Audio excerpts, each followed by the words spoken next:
Boa noite, bem-vindo à grande reportagem, edição de domingo 29 de janeiro de 2023. Nesta edição, a grande reportagem comprometeu-se a falar sobre o aumento do número de raptos no país, um assunto que preocupa a sociedade moçambicana, sobretudo os empresários, haja visto que é a camada mais propensa.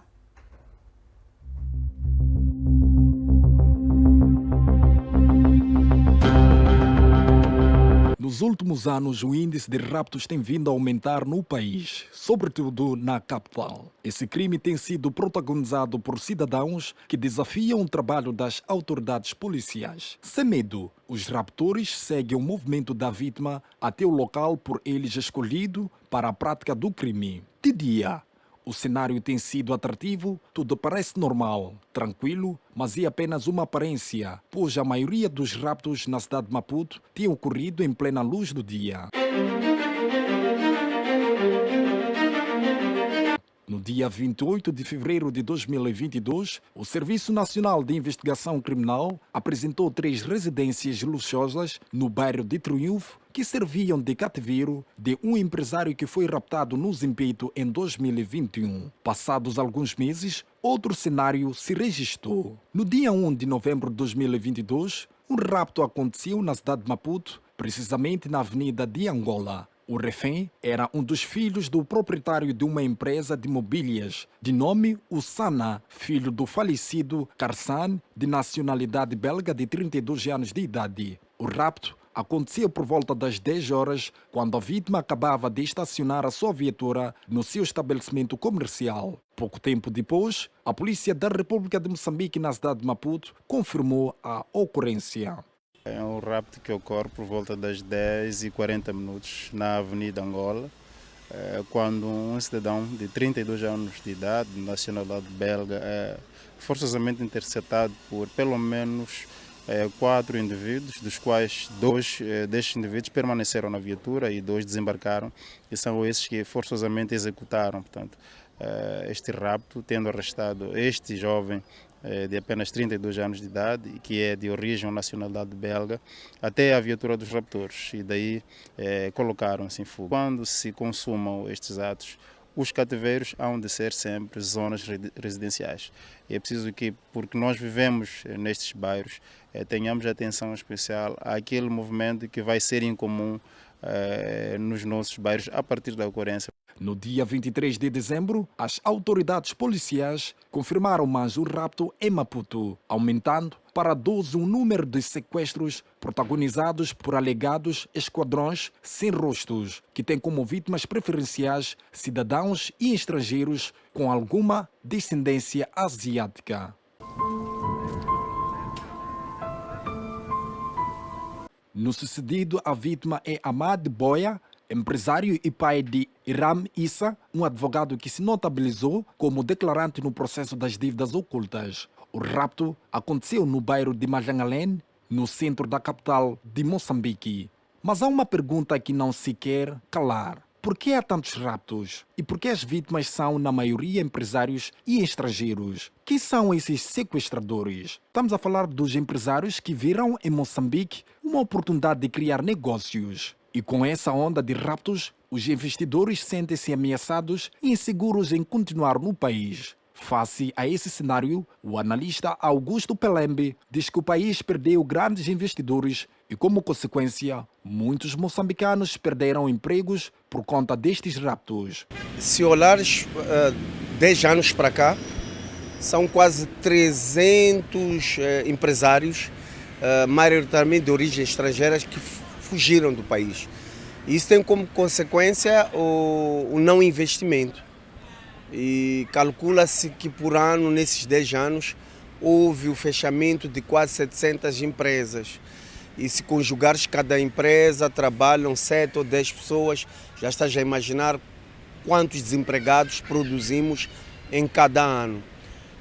Ou seja, as consequências dos sequestros são muito grandes. O país hoje tem uma economia fragilizada, o PIB tende a decrescer, a inflação também e a dívida pública também, por consequência desses tráficos. Quer dizer, Um dos maiores problemas de Moçambique hoje, além da guerra em Cabo Delgado, é o problema do tráfico, dos sequestros. Agora, o nosso governo, nesses 10 anos, não tem nenhuma política para resolver esse problema. Ao contrário, assistimos uma apatia muito grande das nossas forças de defesa e segurança para resolver esse problema. Nós, os outros, chegamos até a pensar da mesma maneira que o governo conseguiu trazer Ruanda, as forças da SADC, para ajudar a resolver o problema do terrorismo em Cabo Delgado, porque era um fenômeno novo para Moçambique e nós, como Estado, sozinhos, não estávamos a conseguir debelar. Augusto Pelembe diz que a onda de raptos no país virou uma indústria que enriquece muitas pessoas que a praticam. Me parece que há uma influência de gente de dentro, das forças policiais, da Cernic, da PRM, até das forças de defesa e segurança, que estão envolvidos em tráfico. Ou seja, já não é apenas um crime espontâneo, já é um crime organizado, porque me parece que já o sequestro em Moçambique virou uma indústria que está a enriquecer muitas pessoas. Então há uma necessidade clara de uma intervenção mais rígida, mais assertiva, para que possamos parar e devolver essa dignidade, porque de 2015 para cá a economia desacelerou, muito por causa da consequência dos sequestros. E se nós queremos devolver a confiança ao país, aos investidores, temos que garantir segurança no país. E o que a lei diz sobre essa prática? O jurista Osvaldo Paulo revela que os criminosos que protagonizam sequestros são sancionados com a moldura penal que varia de 16 a 20 anos de prisão maior. Nós temos verificado nos últimos tempos uma onda sucessiva de sequestros e temos verificado mais, em detrimento do sequestro, temos verificado aquilo que é o tipo legal de crime de rapto. Não obstante que de 2022 para 2023 entramos mesmo com esta onda de raptos, uma situação que deixa a desejar, né, para aquilo que é o ordenamento jurídico moçambicano. No quadro legal jurídico moçambicano, nós verificamos que essa tipologia criminal do tipo legal de crime de rapto, na anterior lei, a lei aprovada pelo número 35/2014, sancionava o tipo legal de crime de rapto com a moldura penal de 20 a 24 anos de prisão. E doravante, em 2019, tivemos a revogação da anterior lei, a aprovação da nova lei, do novo Código Penal, que acaba sancionando este tipo legal de crime com a moldura penal de 16 a 20 anos. Quer dizer que houve, em algum momento, uma redução quanto à sanção para o tipo legal de crime de rapto. E de acordo com aquilo que é a circunstância... A fonte diz ainda que o fato da maior parte das vítimas serem estrangeiros faz com que a justiça moçambicana não seja credível. Que nós, quando verificamos, estamos perante o tipo legal de crime de rapto, nós verificamos que acabamos encontrando 3 tipos de vítimas. Na minha ótica, a primeira vítima é o raptado.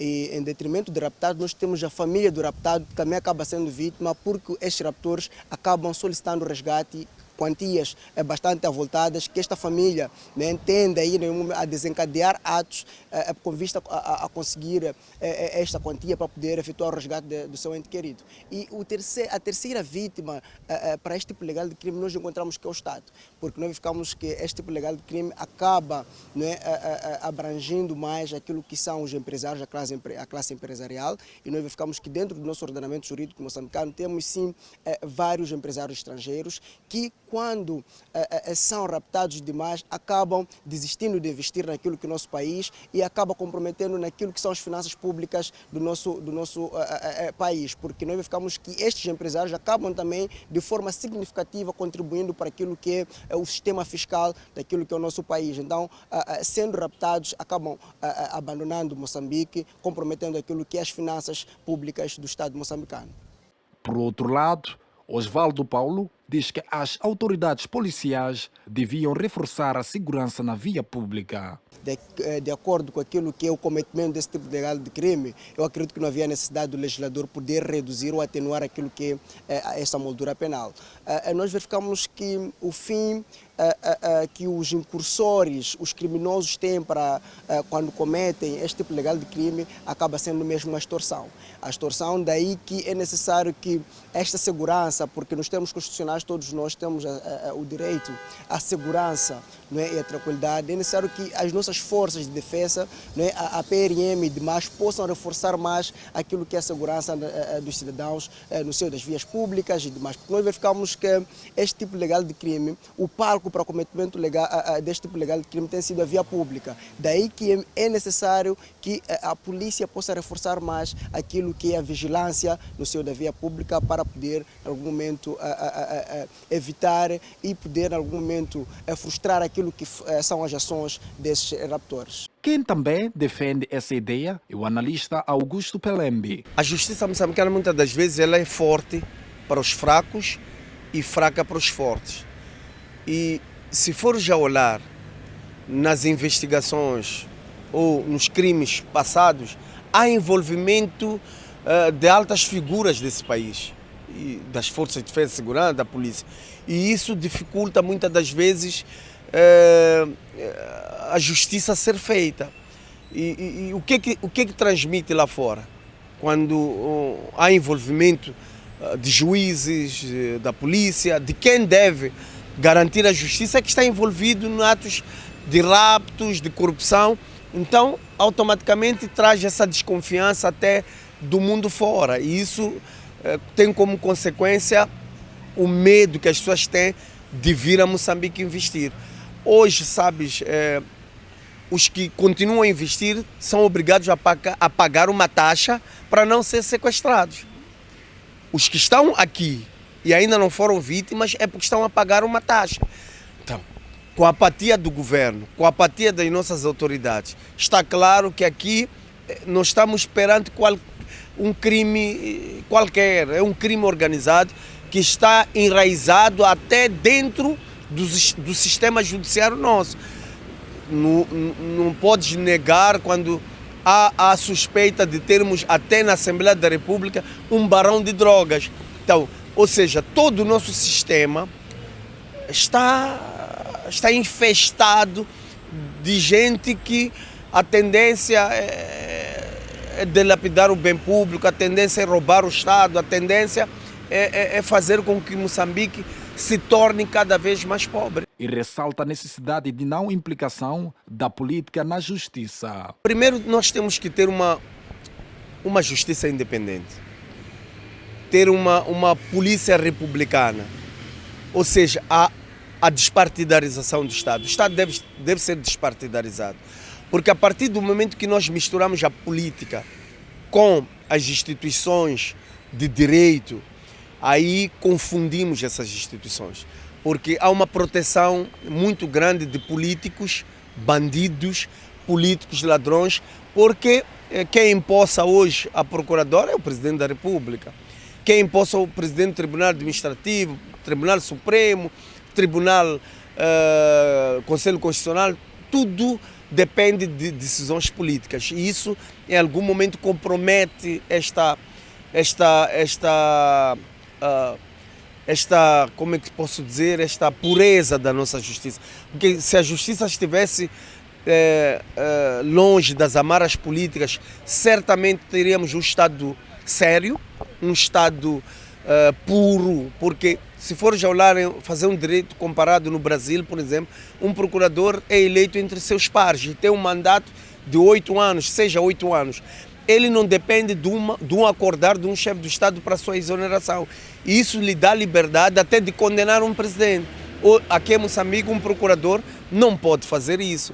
Um presidente do Tribunal Supremo não pode fazer isso. Um comandante-geral da polícia não pode fazer isso. Então isso é grave. E olhando para a nossa realidade, em que as nossas autoridades são as que mais estão envolvidas em atos de roubo, de corrupção, de bandidagem, então é grave. Só a título de exemplo, na Machava, onde eu vivo, um dos primeiros raptos A senhora, quando fugiu do cativeiro, o marido lhe leva para a esquadra. Quando ela chega na esquadra, ela diz para o marido: quem me dava comida no cativeiro é o oficial que está sentado ali. O marido virou as costas, foi direto ao aeroporto internacional de Maputo e foi embora. Então, são essas coisas que mostram claramente que aqui há um crime organizado, muito enraizado, que precisa de uma limpeza, não a começar de baixo, mas a começar de cima. É um assunto que convida a reflexão e desafia a sociedade moçambicana no que diz respeito a ações para fazer face a esse crime. Bom, na segunda parte trazemos mais desenvolvimento. Para já, vamos a uma curta pausa.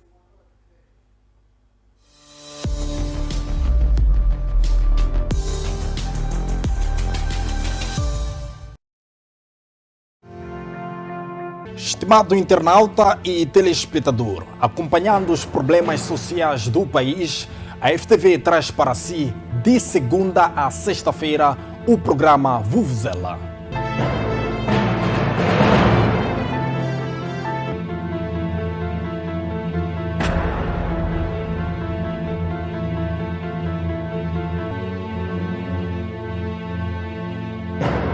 Jornalismo dinâmico e responsável, trazemos as notícias do dia a dia dos moçambicanos. Desde casos candentes. Quem dominava essas tabelas pequenas era eu. Quem fazia os cálculos era eu. Essa é que é a confusão. Muito bem. Desculpa, meritíssimo, posso acrescentar? Só quero acrescentar para esta confusão ficar esclarecida. Debates e também reportagens na sua localidade. Esses gatunos, quando entram na cadeia, não ficam. Logo saem. Estou cansado, vai deixar da gente as nossas casas, não tem onde dormir, não tem nada, é água só. Se paga aqui nesse bairro, não existe. Não existe se paga nesse bairro. Temos um encontro marcado das 12 às 3, de segunda a sexta-feira, aqui na FTV, na televisão que faz da sua visão uma realidade.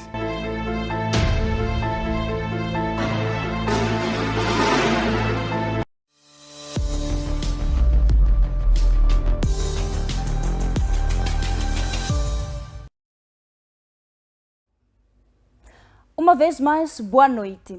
Esta é a segunda parte da grande reportagem, numa edição em que falamos sobre os casos de raptos no país que têm vindo a registrar aumento nos últimos tempos.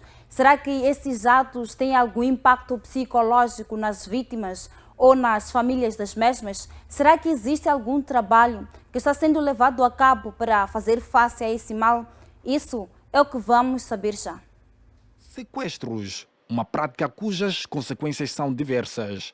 A verdade é que a maioria das vítimas são torturadas e passam por situações desagradáveis, como é o caso da privação da liberdade em realizar diversas atividades e até, por vezes, de ver o nascer do sol. O psicólogo Hashim Shagami diz que a maioria dessas vítimas tem passado por trauma, não só as vítimas, mas também as famílias devido ao desespero que são obrigados a passar por eles. Bom, este é um fenômeno, pelo seu perfil, que configura uma violência. E tudo aquilo que é violência, qualquer das suas formas, impacta naturalmente na estrutura psicológica e social do indivíduo. E o registro que nós temos já de alguns anos para cá, desses sequestros, embora nunca nos disseram como essas pessoas vivem em cativeiro, mas naturalmente que pelo perfil do sequestro, em que eles querem aproveitar-se para ganhar algum dinheiro, e como forma de fazer pressão, as vítimas sofrem, pode ser uma pressão psicológica, pode haver até tortura ou privar a pessoa de alimentos e também de não contactar com a família apenas quando eles mandam para fazer. Alguns dos sequestros que vemos levam no mínimo uma semana, há uns que levam muito mais ainda. Então, durante esse período, esta privação da liberdade e cárcere privado que eles sofrem. Todo indivíduo que está fora da possibilidade de gozar a tua liberdade, mesmo em casa, alunos quando estão na sala de aulas, o período que estão dentro da sala de aulas, sentem-se privados da sua liberdade e querem estar fora, porque o ser humano tem essa necessidade de...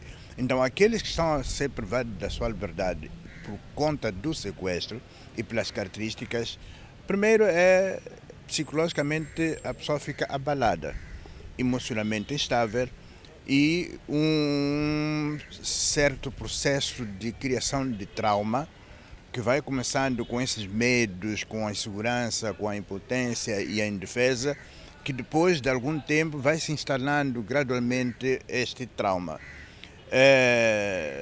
Dependendo do desfecho do próprio sequestro, que às vezes quando as famílias supostamente pagam ou quando a polícia consegue encontrar, enquanto estiverem lá, há um fenômeno que é quase universal, que chamamos de síndrome de Estocolmo, em que a vítima, depois de avaliar a sua vulnerabilidade e esta tal indefesa, apercebendo-se da situação real, de que faça o que puder fazer, nada irá resultar, ele começa a criar uma certa relação afetiva com o agressor, com o sequestrador, como forma de minimizar, dentro desse processo de alteração psicológica, como forma de eventualmente reduzir esses castigos ou até a possibilidade de morte. E em alguns casos, algumas dessas vítimas, mesmo depois de sair, não colaboram com a polícia. Exatamente porque aquele medo que se instalou, acha que denunciando, mesmo sabendo que ele pode ficar preso, é pensar que a qualquer altura vai lhe perseguir. Então, esta síndrome instala-se no indivíduo e pode prolongar por algum tempo, tentando naturalmente minimizar estes assuntos que vem sofrendo. O psicólogo diz ainda que as pessoas que passaram por sequestros deviam passar por um acompanhamento psicológico, pois são propensas a adquirir alguns distúrbios mentais. Depois deste processo, as pessoas normalmente não querem falar sobre o assunto, não querem sair de casa. E procurar ajuda é uma forma de querer mostrar o que aconteceu. Nem sempre é fácil as pessoas irem ao hospital ou procurar um especialista para tratar. E também porque durante algum tempo, alguns uma semana, um mês ou mais, a vítima nem sempre consegue falar. Porque aquele fenômeno que sofreu, tortura ou violência física ou psicológica, pode ter criado uma situação da pessoa perder toda a sua capacidade de reação. O país perdeu muitos investidores por conta da onda de raptos. Segundo o porta-voz do Cernic, Henriques Mendes, diz que a polícia está a trabalhar para conter essa onda de raptos. Bem, o último rapto que ocorreu aqui, infelizmente a vítima acabou perdendo a vida, suspeita-se que esteja no cativeiro, mas em relação aos outros crimes pendentes, o Cernic ainda está a trabalhar, não está descansado, com o intuito de esclarecer os mesmos. Bem, o corpo da vítima, no último caso, foi localizado na residência, na sua residência, então foi por intermédio da família que o Cernic tomou conhecimento. A sociedade condena esses raptos e diz que a polícia devia reforçar a segurança na via pública. É um cenário preocupante porque, de certa forma, isso mostra que o país não está totalmente seguro em todas as vertentes, porque os empresários que sofrem tanto deste mal, em algum momento perdem a confiança de investir no nosso país, o que de certa forma também vai criando, digamos assim, a descredibilidade, não é?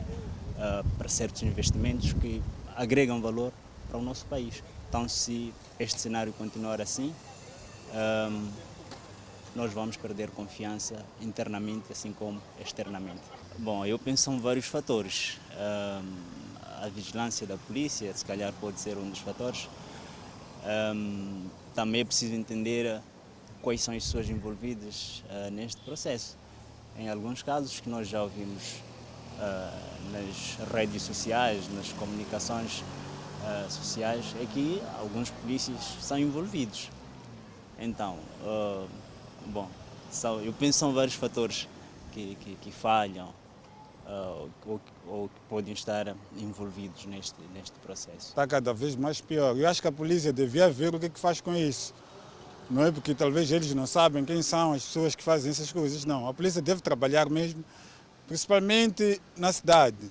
Eu acho que Matola também, mas aqui na cidade está cada vez mais pior. Eu acho que a polícia tem mesmo que trabalhar nisso, porque está cada vez mais pior. Isso está a virar um negócio, porque eu estou a ver que está a virar um negócio. Não porque eles não sabem quem não é, quem que não faz, mas eu acredito que é um segredo que existe aqui neste país. Então, eu acho que a polícia deve mesmo trabalhar nisto, como não manchar a imagem do país. Está cada vez mais a sujar o nosso país. Eu não sei como é que vai haver os investimentos aqui nesse país aqui. Então, os empresários estão cada vez mais a fugir, a ir embora. Então, eu não sei qual é o desenvolvimento que nós vamos ter.